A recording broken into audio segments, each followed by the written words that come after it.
Sering. Kenapa? Syaitan dah setting kat kita. Dia dah setting kat kita dah. Dia dah letak kat sudur kita. Dia letak dah kat sudur kita. Tahu sudur kan?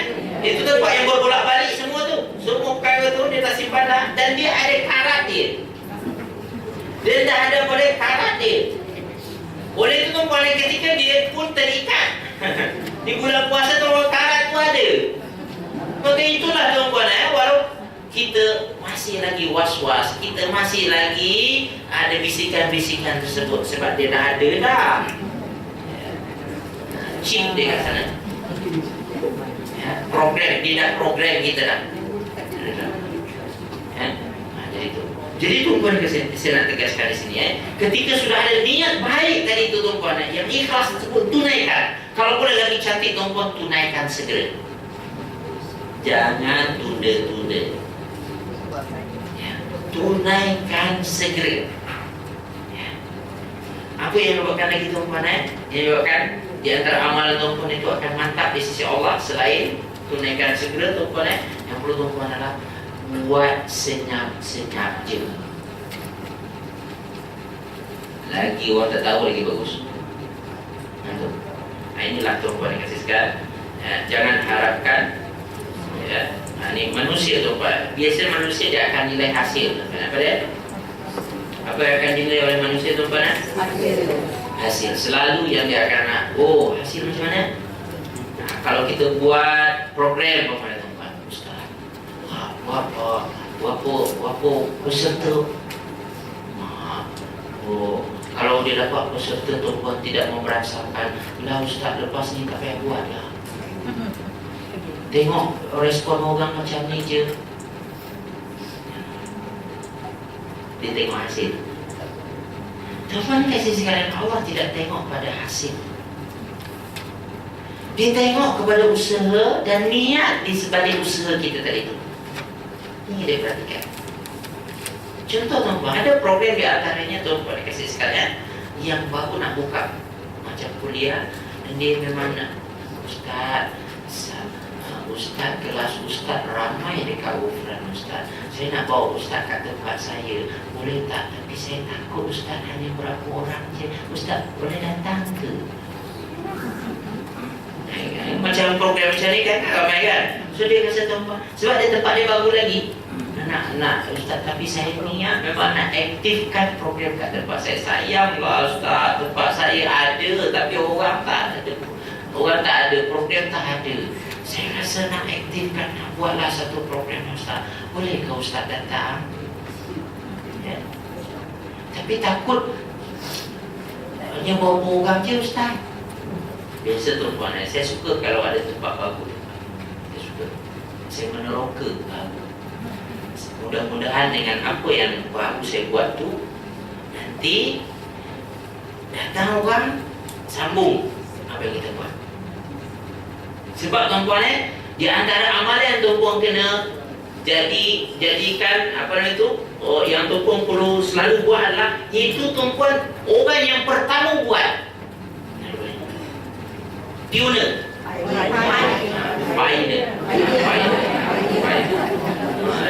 Okey. Bahasa Melayu lah, itu bukan bahasa Melayu. Itu apa nama dia? Peneraju. Peneroka. Lagi? Pelopor. Itu bahasa Melayu tu. Perintis. Perintis tu lagi bagus. Ini tuan-tuan, kalau boleh kita perintis orang yang pertama, tak ada sesuatu tu di sana tuan-tuan, lalu kita yang mengadakannya. Bayangkan tuan-tuan, orang yang datang tu, yang datang program pertama tu ada dah 15 orang tuan-tuan. 15 orang tuan-tuan, kebaikan yang didapatkan pada masa tersebut tuan-tuan masuk dalam ekor tuan-tuan. Tuan-tuan, lepas tu ada lagi bersambung program-program bersambung-sambung sampai ke akhir hayat kita, dan program tersebut masih lagi bersambung. Bayangkan jiwa, kamu ni adalah perintis. Perintis ini akan terus dapat. Ingat ni, jadi selalu yang nombor satu. So Allah kata fastabiqul khairat, berlumba-lumba kamu. Jadi yang nomor satu, yang awal, kalau tak ada program itu kita yang adakan. Orang tak buat, kita yang buat. Jangan tunggu orang yang buat. Ustaz, tempat saya tak ada macam ni. Orang tak ada buat lah. Maka saya datang sini Ustaz. Buatlah. InsyaAllah dibuat dengan hati ikhlas, tuan-tuan, akan ada hasil dia. Biasa. Baru-baru ni saya buat program kat Kepong tu. Sekarang sama kes dia lah. Tu ya. Takut Ustaz. Tengok tuan-tuan ni kasih sekarang yang datang dalam program itu berpuluh orang. Ada dekat 100 lebih. Akak kata 15 orang je. Ini ada dekat 100 ni. Apa macam ni? Tak tahu lah Ustaz. Dia kata. Ramai pula orang.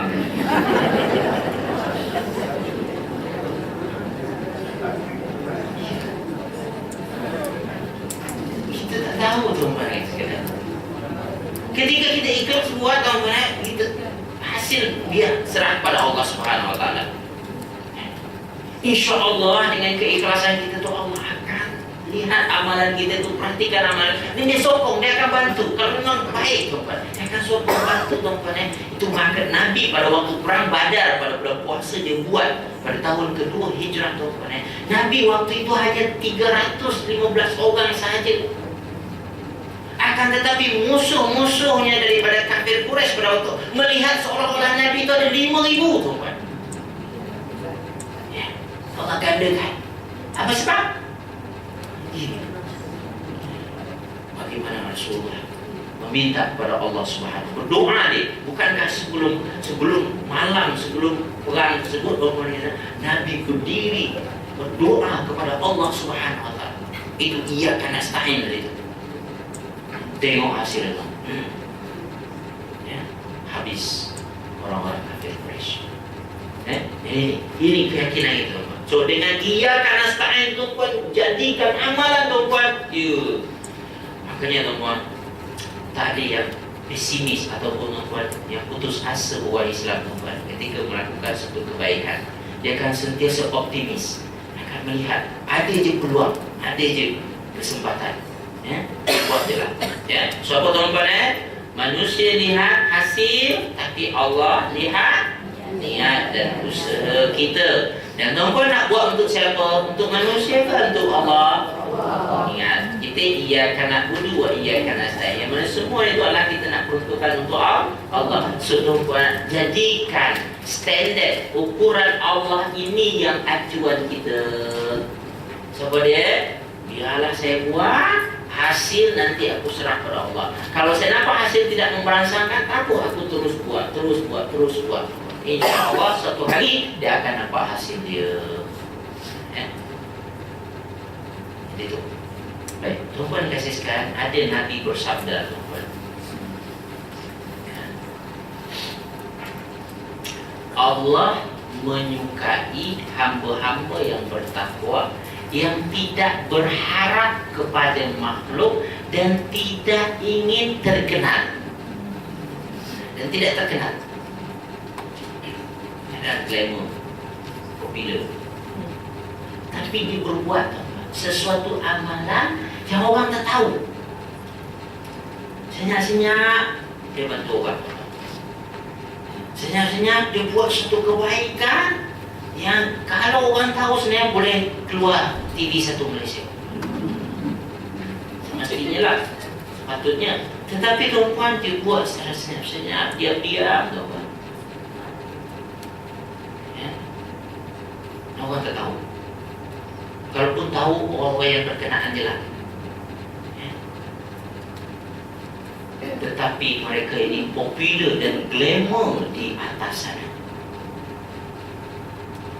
Dia tak popular dan glamour masa di dunia ni tu, masa di bumi ni, tapi nama dia asyik disebutnya. Asyik disebut dia di langit tu, di kalangan malaikat sana. Selalu disebut Fulan, Fulan dah buat ni pula dah, Fulan buat ini pula dah, Fulan ni, ya Allah banyaknya amalan Fulan ni. Terkenal. Ada orang tuan terkenal kat dunia, tapi malaikat tengok.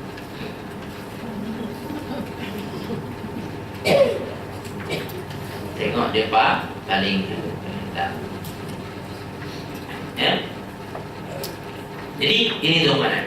Jadi biarlah kita beramal tersebut, tuan-tuan yang kasih sekalian. Allah yang nilai kita, Allah yang nilaikan. Ingat tu, selalu jadi landasan kita pada Allah nilai kita, Allah yang tentukan kita. Aku serahkan kepadamu ya Allah. Engkau sempurnakanlah. Kalau engkau kurang ya Allah, engkau lengkapkanlah. Itu amal doa tadi itu. Engkau sempurnakan ya Allah. Ya. Walaupun manusia di dunia ini tak tahu apa yang kau buat ya Allah, tapi engkau tahu ya Allah. Ya. So Allah suka macam itu. Ya, itu hadis Nabi Muhammad. Jadi saya harap tuan-tuan dengan iyyaka na'budu wa iyyaka nasta'in itu jelas apa yang tuan-tuan kita nak buat di dunia ni tuan-tuan. Ya, sebab motivasi daripada iyyaka na'budu wa iyyaka nasta'in adalah jelas apa yang perlu kita lakukan semasa di dunia ini. Nah, dua itulah tadi itu.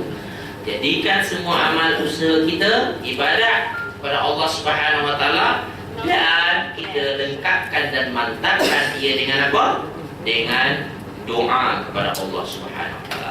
Baik, motivasi keenam tuan-tuan itu daripada ayat ihdinas siratal mustaqim, ihdinas siratal mustaqim, ihdinas siratal mustaqim, ihdinas siratal mustaqim. Mintalah bimbingan yang terbaik. Di antara banyak doa yang tuan-puan sebutkan, di antara banyak permintaan yang tuan-puan sampaikan kepada Allah Subhanahu Wa Taala, jangan lupa selalu meminta agar kita diberi bimbingan, diberi petunjuk, diberi hidayah, agar setiap yang kita lakukan, setiap yang kita buat itu adalah berdasarkan bimbingan dan petunjuk daripada Allah Subhanahu Wa Taala. Dari awal pada perbincangan hari itu saya mengajarkan kepada tuan-tuan sebuah doa, ya. Siapa boleh ingat lagi apa bunyinya? Allahumma khayyirli wakhtarli. Sekali lagi pada Allahumma khayyirli wakhtarli. Sekali lagi Allahumma khayyirli wakhtarli. Ya Allah, berilah aku pilihan dan pilihkanlah untukku. Minta Allah tolong pilihkan. So, di sini tuan-tuan yang kasih sekalian, sebenarnya kita ingin setiap yang kita tetapkan tersebut, amalan yang kita buat tersebut adalah itu memang berdasarkan bimbingan Allah Subhanahu Wa Taala. Ya. Berdasarkan petunjuk daripada Allah Subhanahu Wa Taala. Kita bukan pilih ikut nafsu kita. Kita bukan pilih bukan ikut senang di mata kita atau sedap di lidah kita. Ya, bukan itu landasannya, tetapi memang ya Allah atas satu ilham ataupun petunjuk daripada Allah Subhanahu wa taala kita tetapkan ini. Di antaranya petunjuk ini tuan-tuan, kita akan dikuatkan hati kita. Petunjuk ini di antaranya tuan-tuan dikasih sekalian apa dia? Ada beberapa pilihan tuan-tuan, tetapi dikuatkan hati kita untuk buat perkara tersebut. Sekali lagi pada dikuatkan hati kita untuk melakukan perkara tersebut. Ya, ini di antara petunjuk tuan-tuan. Kadang-kadang tuan-tuan kata perkara itu susah, tetapi tak tahulah hati aku ni selalu nak dorong buatlah kata. Ya, itu tanda petunjuk tu. Di antaranya lagi tuan-tuan yang kasih sekali, ketika kita nak melakukan tersebut, tuan-tuan yang kasih, tenang hati kita. Apa dia tuan-tuan yang kasih sekali? Bahawa dia itu adalah di antara petunjuk adalah walaupun di tengah huru hara tadi itu kita setenang nak buat. Satu tadi apa? Tanda dia kuat semangat nak buat tu. Ya, yang kedua betul-betul tenang hati kita ketika nak melakukan tersebut. Terasa tu lain tak? Setumpun kasih sekalian. Ini tanda-tanda petunjuk daripada Allah Subhanahu Wa Taala.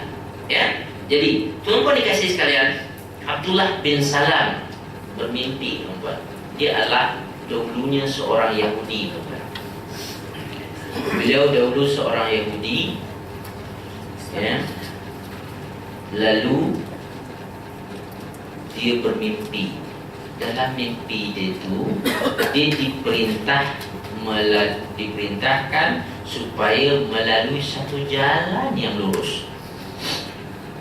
Ya. jalan yang lurus, dan jalan yang lurus tersebut menuju ke satu kebun yang indah. Kebun indah. Di kebun tersebut, di ujung kebun tersebut ada satu tiang yang tinggi. Ya. Dan di ujung tiang tersebut, tuan-tuan dikasih ada satu rantai terbuat daripada emas. Itu dalam mimpi dia. Ya, masa itu tuan-tuan dikasih sekalian bukan Islam lagi. Dan dia terfikir-fikir, apakah makna daripada mimpi aku ni? Jadi simpan tuan-tuan dikasih sekalian, sehinggalah ada Nabi Muhammad datang ke Madinah pada waktu itu. Datang ke Madinah, tuan-tuan ingat, dia bertanya tentang mimpi dia itu. Maka Nabi menjelaskan, dia kata adalah bahawa jalan yang lurus itu adalah jalan ke syurga. Kebun yang indah tadi itu yang akan kamu lalui itu adalah namanya dunia indah. Dan tiang yang perlu kamu panjat tu, kamu naik ke atasnya, itu adalah rukun-rukun Islam atau amalan-amalan dalam Islam. Dan ujung dia tu, rantai dia tu adalah akidah yang benar atau keyakinan yang benar. So, maknanya ketika kita berdoa dengan ihdinas siratal mustaqim, tunjukilah aku jalan yang lurus. Apakah maksud dari jalan yang lurus tersebut? Itu adalah Islam. Jalan yang menuju ke syurga. Jalan menuju ke syurga. Ya. Namun tuan-tuan dan saya, kita akan berhadapan dengan dunia ini yang indah. Sebagaimana hadis yang kita sebutkan sebelum ini, bahwa Nabi kata bahawasanya dunia itu adalah hijau, manis. Ya. Dan ramai orang terfitnah oleh dunia ini sehingga dia rasa bahawasanya di tempat itulah segalanya yang perlu dia lakukan. Ya. Tapi kata berdasarkan hadisnya, tuan-tuan dan sekalian, atau riwayat ini, kita akan ada, jangan hanya duduk kat kebun tu je, panjat pokok durian tu. Panjat, naik ke atas tu. Arti kata tuan-tuan, amalkan amalan yang ada dalam Islam tersebut. Apa yang disuruh, apa yang digalakkan dalam Islam itu, amalkan dia. Dan insya-Allah dengan kamu berpegang dengan akidah yang benar, maka kamu akan dapatkan sebenarnya sesuatu yang hebat. Jadi tuan-tuan dikasih sekalian, ini mengingatkan kita bahawasanya tuan-tuan, bimbingan yang terbaik apa tuan-tuan? Bimbingan dalam Islam memang. Ya. So, Allah Subhanahu wa taala dalam surah Al-An'am sendiri pernah berfirman, tuan-tuan, bahawa yang kami perintahkan ini adalah jalanku yang lurus, maka ikutilah dia.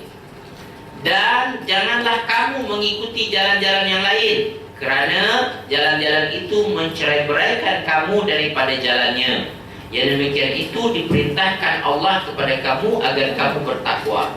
Tuan-tuan dikasih sekalian, Nabi pernah membuat satu analogi atau gambaran kepada sahabat-sahabat Nabi, tuan-tuan. Nabi pernah membuat 3 jalan, 3 garisan. Ini jalan, ini garisan yang lurus. Dan satu lagi tuan-tuan, di sebelah ini garisan bengkok-bengkok. Satu lagi tuan-tuan, ini garisan bengkok-bengkok.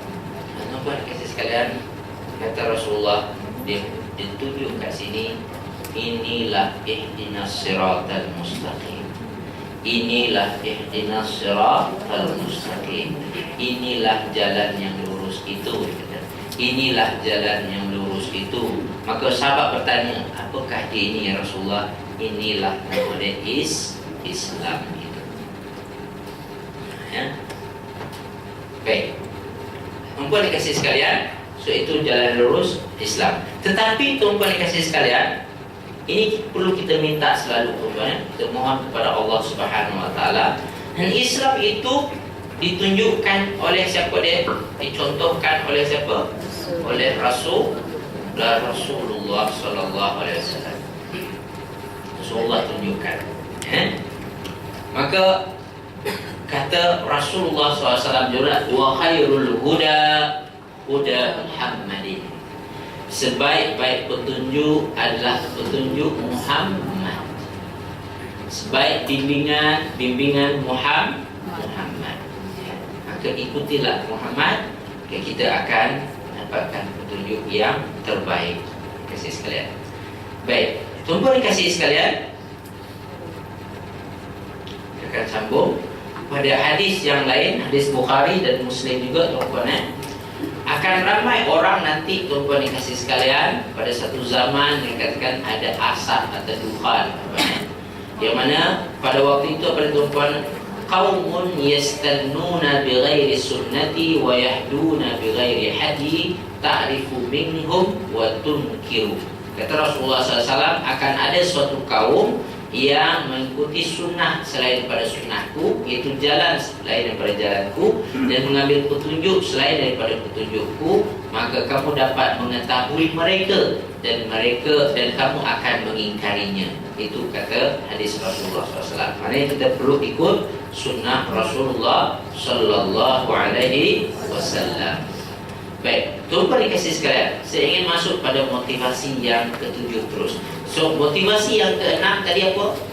Ini tuan-tuan kita minta bimbingan yang terbaik. Selalu minta. Jangan lupa minta bimbingan yang terbaik. Di antara amalan yang saya tak lupa, tuan-tuan dikasih sekalian, kalau saya berdoa, saya akan masukkan dalam doa saya, tuan-tuan, itu doa yang ada dalam surah Al-Imran, Rabbana la tuzigh qulubana ba'da idh hadaitana wa hab lana min ladunka rahmatan innaka antal wahhab. Saya selalu masukkan dalam doa saya, sebab saya rasa, tuan-tuan dan saya, bimbingan, petunjuk, hidayah Allah ini sangat mudah sekali jauh daripada diri kita. Kalaulah Allah tidak membantu kita untuk berada di dalam hidayah itu selalu, membimbing hati kita ini selalu, maka takut kita, tuan-tuan dan kawan, hati kita ini cenderung kepada yang lain, cenderung kepada jalan selain daripada jalan yang telah dicintai oleh Allah dan ditempuh oleh Rasulullah SAW. Kita takut. Yang mana jalan kalau selain daripada jalan Rasulullah tersebut, tuan-tuan, fatafarraqu, kamu akan berpecah belah, kamu akan bercerai-berai. Inilah umat Islam sekarang, tuan-tuan, ketika yang dia pegang bukan petunjuk Allah dan bimbingan daripada sunnah Rasulullah SAW, kita bercerai-berai. Ya, kita jauh daripada sunnah Rasulullah. Ya. Jadi, tuan-tuan dikasih sekalian, kita mestilah, jadi kita kata, minta kepada Allah Subhanahu Wa Taala supaya diberikan bimbingan yang terbaik. Okey, motivasi yang ketujuh, tuan-tuan, daripada ayat itu, siratal ladzina an'amta 'alaihim, siratal ladzina an'amta 'alaihim, siratal ladzina an'amta 'alaihim. Daripada ayat ini saja tu, motivasi dia adalah memang, tuan-tuan, kita kena ada sahabat, kita kena ada kawan, kita kena ada orang yang membimbing kita, orang yang akan menjadi mentor kita. Kita perlukan itu. Ya. Maka bersahabatlah dengan orang yang terbukti terbaik. Cari orang yang terbaik, tuan-tuan. Nah, ini yang kita banyak tidak lakukan pada zaman sekarang. Kita hanya menunggu orang tolong kita, dan kita tidak mencari. Ingat, tuan-tuan dikasih sekalian, ilmu itu dicari, bukan datang sendiri. Sekali lagi, tuan-tuan, ilmu itu adalah dicari, dia tak datang sendiri. Petunjuk pun macam tu juga, bimbingan daripada Allah pun macam tu. Dia tidak datang bergolek kat kita. Ada depan kita. Tak ada punya tu. Dia memang kena dicari, diusahakan. Makanya di dalam Islam kita disuruh utlubul ilm. Tuntut dia, cari dia. Cari memang, usahakan, dapatkan. Ya. So oleh itu nak dapatkan sahabat yang terbaik ini memang kita boleh banyak kawan tuan-tuan, tapi yang sahabat itu memang kita kena pilih. Kita kena pilih sahabat tersebut. So tuan-tuan dikasih sekalian, apakah sahabat yang paling layak kita jadikan teman terbaik kita, golongan terbaik tuan-tuan? Itu sesuai dengan hadis Nabi tuan-tuan, atau dalam Al-Quran sendiri, yaitu siapa dimaksudkan adalah alladzina an'amta alaihim minan nabiyyin, daripada kalangan nabi. Masalah dia nabi dah tak ada dah, diculik. So tuan-tuan, kita tinggal lagi sunnah dia sini, warisan dia saja lagi. Tuan-tuan dikasih sekalian, siddiq yang akan mungkin tuan-tuan dikasih sekalian kita boleh ikuti adalah, satu adalah golongan siddiq nama dia. Nak tahu tuan-tuan nilai orang siddiq ni, tuan-tuan jadikan Abu Bakar sebagai contoh dia. Apa tuan-tuan Siapa boleh nak jadikan contoh sebagai siddiq ni? Abu Bakar As-Siddiq, yang Rasulullah sendiri bagi nama kepada dia, As-Siddiq. So apakah As-Siddiq? Orang yang siddiq ni tuan-tuan, orang yang siddiq ni tuan-tuan, ketika ramai daripada umat manusia ni tak percaya kepada sunnah Nabi, tidak mengamalkan kepada tak mengamalkan sunnah Nabi, dia beramal dengan sunnah Nabi dan dia percaya dengan sunnah Nabi itu, dan dia yakin walaupun semua itu kata, dia komitmen melaksanakannya, komitmen mengikutinya. Orang tersebut tuan-tuan, inilah orang kita nanti, bagi kita dekat-dekat dengan dia. Siapa tadi? Sedikit tuan-tuan. Orang yang contoh Abu Bakar tuan-tuan, ketika dalam Isra Mi'raj bagaimana? Semua orang tak percaya dengan apa yang dikatakan oleh Nabi, ataupun ramai orang ragu-ragu.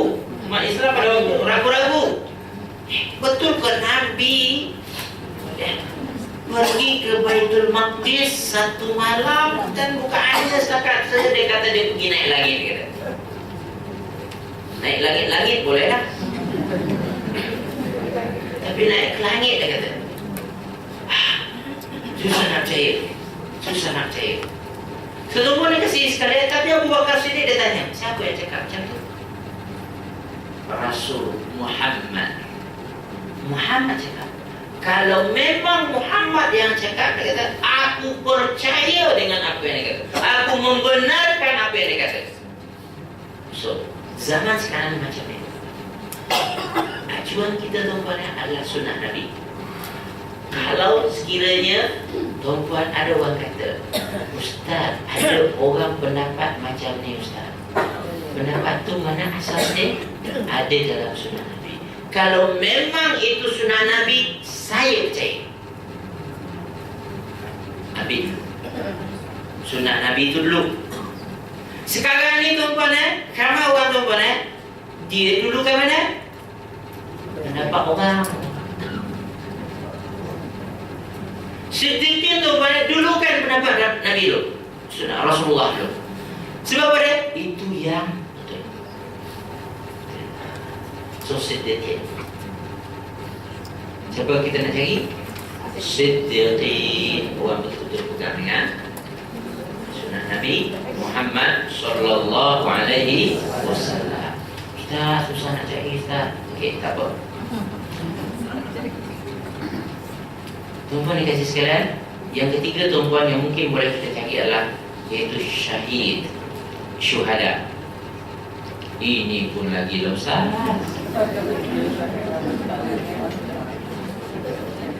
Nanti orang label saya militan Ustaz. Memang ke? Tak senang nak kawan dengan orang ni tu.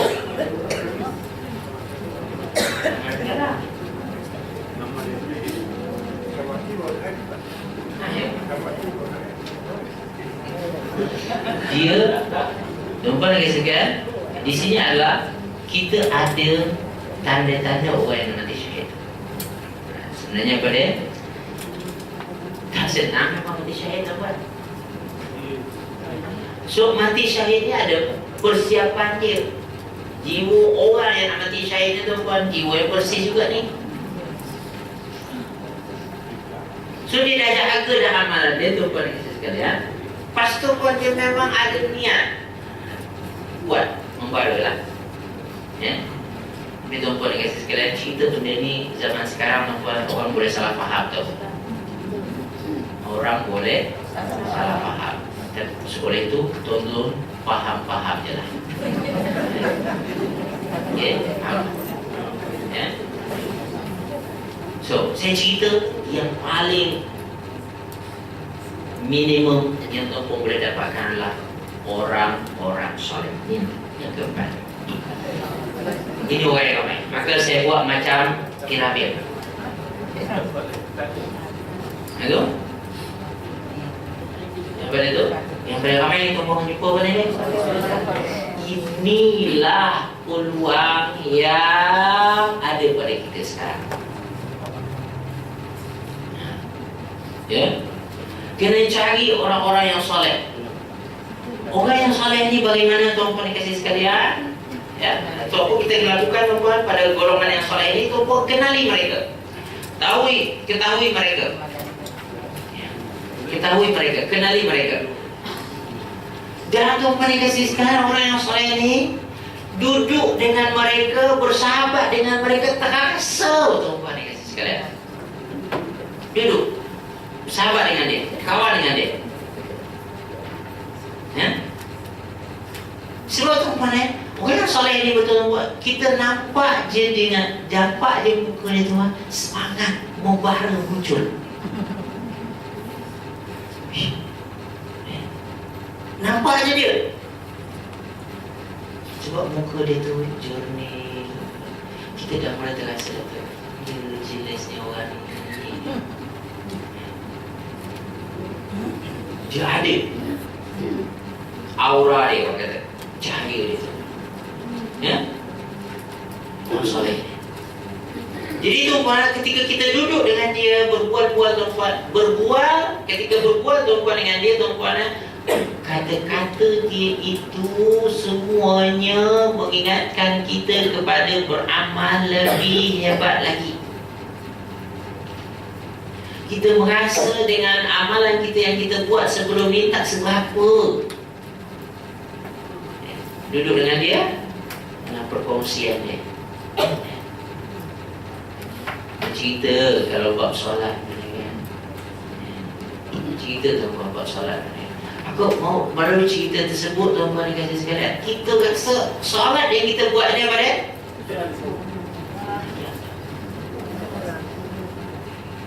Lalu lepas itu semangat dalam hati kita untuk buat lebih baik ni. Kalau tuan-puan dikasih sekalian, dia itu bersedekah, bersedekah, tuan-puan. Kalau kita intai tu, tengok lepas solat dia keluar dulu, masuk buka, lepas tu ambil duit, masuk dalam tabung.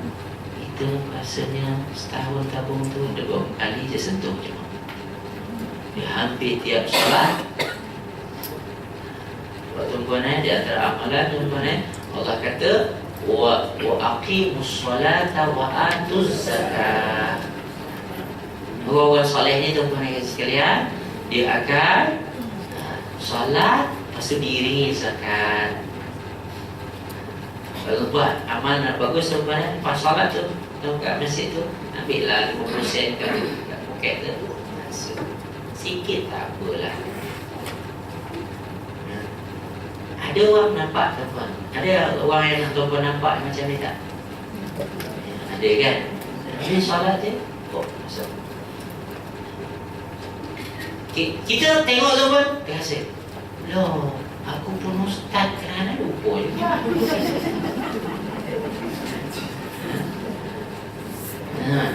Macam mana? Jadi semua orang akan dapat pelajaran daripada apa yang dia buat tu. Ada satu kawan kongsikan tuan-tuan yang kasih. Ini memang kes berlaku tuan-tuan. Dia kata tuan ada seorang jutawan senyap lah kat Kelantan tuan-tuan. Jutawan senyap. Seorang pakcik umur 75 tahun. Dan dia mempunyai aset yang harga aset tu 35 juta. Sebab apa dia? Aset tu di tengah bandar Kota Baru. Ya. Dan pakcik ni tuan-puan cash flow dia dalam satu bulan tuan-puan adalah iaitu 75,000. Dan yang dia keluarkan untuk spend expenses dia lah itu hanya 20,000 saja. So baki 55. Tahu tak ke mana 55 tu pergi? Sedekah. Pakcik ni tuan-tuan dan kasih sekalian, di antara amalan dia akan bagi masa dia 6 jam dia akan gunakan untuk tidur. 6 jam dia main-main dengan anak dan cucu semua. 6 jam dia uruskan perniagaan dia. Dan 6 jam lagi tuan-tuan dia akan baca Quran. Lepas salat asar tuan-tuan dia akan terus baca Quran sampai nak dekat maghrib. Kaji jutawan senyap. Jadi kawan ni memang mengada-ngada nak ambil tahu. Sebab dia tengok pakcik ni baca Quran, Masya Allah, tak berhenti dia tak. Apa rahsia dia? Mungkin dia cerita-cerita lah sama. Cerita tu keluarlah cerita tu semua. Kebetulan dia pun ikhlas nak tahu. Kenapa lah ilmu tu dikongsikan pada kami-kami ni. So tuan-tuan dan kasih sekalian, ada orang macam tu. Dan orang macam ni lah tuan-tuan, ketika dia cerita tuan-tuan, kita reflect diri kita. Reflect diri kita, ya Allah, Allah bagi kepada dia macam ni, tapi dia tak lupa. Siapa boleh buat macam tu tuan-tuan dan saya? Tak ramai orang.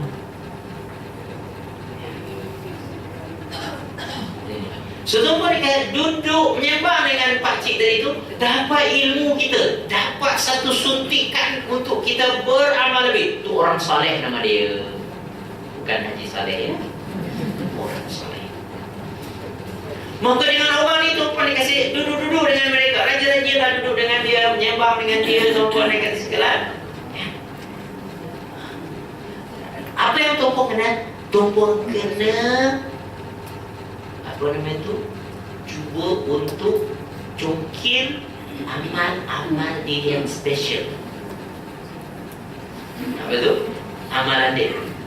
Apa yang dia amalkan? Sebab tuan-puan dikasihkan, sahabat Nabi macam tu juga dulu. Ketika ada seorang sahabat kata Rasulullah SAW di ahli syurga. Tuan-puan tahu kan? Tahu. Ya, hadis tu, dah ada ahli syurga akan lalu sekejap lagi dia. Maka lalulah seorang lelaki tuan-puan dengan janggut dia basah dengan butut tuan-puan, dia angkat selipar dia tuan-puan, dia letak depan Masjid Nabawi tersebut. Kemudian dia masuk tuan-puan dan kasih sekalian. Lepas tu dia salat, dia keluar balik. Lepas tu dia pergi balik rumah dia, buat kerja dia tuan-puan. Datang waktu salat lagi tuan-puan. Lepas tu Nabi kata adalah sekejap lagi akan lalu seorang ahli syurga tuan-puan. Dia juga yang lalu. Dia tunggu tuan-puan, dia juga yang lalu. Pakcik yang kira tuan-puan simple sangat orang ni. Ya, simple, tak ada apa-apa. Dan tuan-puan kasih sekalian, sama juga hal dia buat macam tu tuan-puan, dia balik. Lepas tu sampai dah 3 kali tuan-puan memang tak ada orang lagi lah. Pakcik ni lah yang dimaksudkan oleh Rasulullah ni kata. Maka tuan-puan dikasih sekalian, sahabat ini tuan-puan, kalau tak silap saya adalah Amr bin As tuan-puan. Dia tak puas hati, apakah spesialnya pakcik ni, apakah khasnya pakcik ni, dia kata. Sehingga dia dikatakan oleh Nabi menjadi ahli syurga. So apa yang saya nak maksudkan ni, kita kena cuba cari apa amalan dia tu. Faham? So sahabat ini tuan-puan dikasih sekarang, dia pergi jumpa pakcik tu, kata, pakcik, saya boleh tak minta tumpang rumah pakcik selama beberapa hari, dia kata. Sebab saya baru je bergaduh dengan bapa saya, dia halau saya dari rumah, dia kata. Dia mengadu macam tu. So tuan-puan dikasih sekalian, okey pakcik tu kata tak apa, jom duduklah sini, tak ada masalah kata. Dan tuan-puan dikasih, apa dia duduk sana dia intai? Apa amalan pakcik ni? Masalah pakcik ni tuan-puan dia buat amalan biasa. Amalan orang kebanyakan. Kemudian dia solat berjamaah, kemudian masa mengaji dia mengaji sikit tuan-puan. Tak adalah banyak sangat, sikit dia cuma. Ya, kemudian tuan-puan kasihan dia pun malam pun tidur cuma sama sembahyang tahajud tak adalah hebat sangat. Dia tidur macam orang lain. Dia mau dia kata dalam hadis tersebut ketika dia tersedar tuan-puan dia sebut Allah. Subhanallah, alhamdulillah. Lebih kurang ada zikir lah dalam amalan tersebut. Sehingga tuan-puan hari pertama macam tu, hari kedua pun macam tu juga, hari ketiga pun macam tu. Sehingga sahabat dia kata apa dia? Aku rasa tak ada spesial bagi dia. Dan aku mula merasakan rasanya salah kau orang dia lah. So tuan-puan kasih sekalian, maka hari ketiga tersebut dia kata, pakcik macam ni lah pakcik. Sebenarnya saya ni dah cerita bohong lah pakcik ni. Tapi saya nak bohong baik tak apa dia kata. Saya ni pakcik sebenarnya masa hari itu di Masjid Nabawi dia kata Rasulullah kata akan lalu seorang ahli syurga. Dia kata saya nampak pakcik je lalu semua. Berapa kali Nabi ulang pakcik yang ada. Dia kata apa yang spesial pakcik ni sebenarnya? Pakcik tu kamu lihat lah dia kata. Saya macam orang lain dia kata saya tak ada spesial. Mereka tu saya pun pelik juga dia kata. Tiga hari saya tengok dia kata tak ada spesial dia kata. Maka ayolah kalau macam tu pakcik saya tak diri lah dia kata. Saya nak balik rumah balik. Saya nak apa tu nak buat kerja saya lah balik dia kata. So tuan-puan dikasih sekalian apa? Sebelum dia pergi tersebut sahabat Nabi tadi tu panggil dek sekejap kata. Beginilah saya rasa memang amalan yang ini saya tak ada yang hebat-hebat kata. Cuma apa yang selalu saya tanamkan dalam diri saya adalah saya tak ada perasaan diri dengki, merasa hebat, merasa lebih dari orang lain. Saya selalu berperasaan bahawasanya orang-orang yang ada di sekeliling saya adalah orang baik, orang yang apa nama itu tak adalah saya nak dengki dia kata. Semua saya rasa semua hebat-hebat belaka. So apa kata Amr bin As? Inilah pakcik, ini yang kami tak boleh buat. Itu ada perasaan. Ya. So mengawal perasaan itu tuan-puan, itu adalah amalan yang boleh melayakkan orang masuk syurga. Jadi oleh itu tuan-puan dikasih sekalian, ini amalan. Jadi oleh itu tuan-puan ketika duduk dengan orang-orang soleh ni tuan-puan, apa yang tuan-puan kena lakukan? Tuan-puan kena korek tu apa amalannya tu. Minta petua kat dia. Dan tuan-puan dikasih sekalian, ketika minta petua tu jangan nak untuk share kat Facebook je. Dan ada juga tuan-puan, dia dapat petua tuan-puan, dia nak cerita kat orang lain, lepas tu dia tak buat. Apa yang perlu dilakukan oleh orang yang tahu amal kebaikan orang tersebut, orang-orang saleh tersebut, maka dia kena tiru dan praktikkan amalan mereka itu. Cuba amalkan. Dan selagi kita tak praktiskan, kita tak rasa benda tu. Dan saya tahu sangat tuan-puan bahawa saya pentingnya praktis, pentingnya amalkan. Tak payahlah tuan-puan banyak-banyak nak amal tu, ambil satu je daripada beberapa amalan tersebut, kita tiru dia. Contohlah tuan-puan ni, amalan dia suka bersedekah ni, tiru amalan tu. Yang lain tu kita pilu, ambil satu je dulu. Tiru tuan-puan, praktiskan. Dan apa yang perlu tuan-puan lakukan adalah waktu proses istiqamah. Apa dia tuan-puan?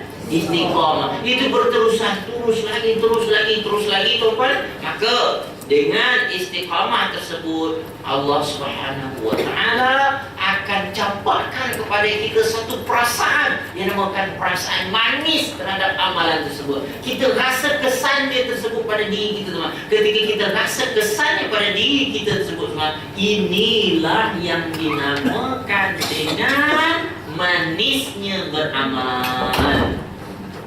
Dan ketika kita dah rasa, tuan-puan, orang lain tak rasa, tuan-puan, ini yang membezakan kita dengan orang lain. Ya? Sekarang ni, tuan-puan, nak tahu macam-macam petua, tuan-puan, banyak. Nak buat nasi Arab, buat kata susah, kena orang Arab juga. Sekarang, tuan-puan, maklumat tentang nasi Arab dah berapa? So, tuan-puan, resipi untuk nasi Arab, tuan-puan, semua orang boleh tahu dah sekarang. Maka ada orang cerita tentang nasi Arab tersebut dengan cerita yang sangat bagus, tuan-puan. Tapi ketika dia buat, tuan-puan kasih sekalian, dia buat tak boleh. Dia tak boleh. Daripada cerita je lah. So, tuan, yang betul macam mana, tuan-puan kasih sekalian, itu adalah orang yang buat. Maka dengan dia buat tersebut, tuan-puan kasih sekalian, maka dia akan rasa dia tu. Yang dia rasa itulah yang akan membezakan dia dengan orang lain. Ya, umat Islam, tuan-puan sekalian, perlunya ada rasa. Kita dah tahu ada. Allahu Akbar. So, tuan-puan dikasih sekalian. Jadi, motivasi kita yang ketujuh kepada tuan-puan sekalian, iaitu bersahabatlah dengan orang-orang yang terbaik. Siapakah orang yang terbaik tadi, tuan? Itu yang saya rasa untuk zaman kita sekarang adalah orang-orang soleh. Cari, tuan-puan. Cari orang ni. Kalau tuan-puan perempuan, cari kawan-kawan yang mempunyai kesolehan ini. Ya? Baik. Tuan-puan dikasih sekalian,